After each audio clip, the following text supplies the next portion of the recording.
Казвам се инженер Диан Цветков. От 30 години съм в строителната индустрия. Направих моята фирма.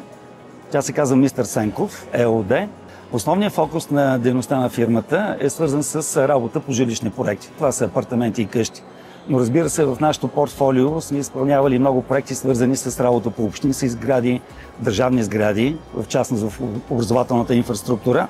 Изпълнявал съм редица проекти за трансформация на магазини, за ремонт, обновяване и разширение на офис площи на различни възложители.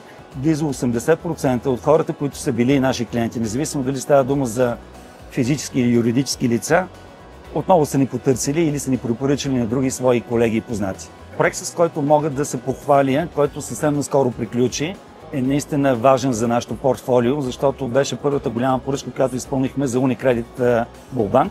И смятам, че обратната връзка наистина показа, че сме се справили повече от добре и, както казах преди малко, в срок, в рамките на договорения бюджет и с качество, за което не беше оспорено в нито един момент. Основно дейността в фирмата изпълняваме на територията на София и в околностите. Мога спокойно да кажа, че и доста клиенти, които при равни други условия проверяват историята и присъствието на една фирма на строителния пазар, е нормално да проверят дали тя е сертифицирана, дали е коректна като история, и в това отношение Камарата на строителите изключително помага на нас, строителите, за това да се развиваме, да защитава нашите интереси.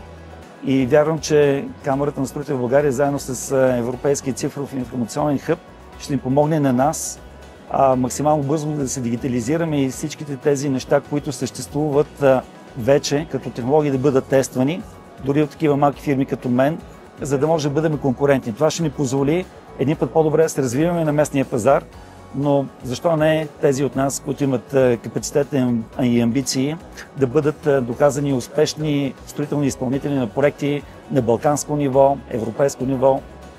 Sky is the limit.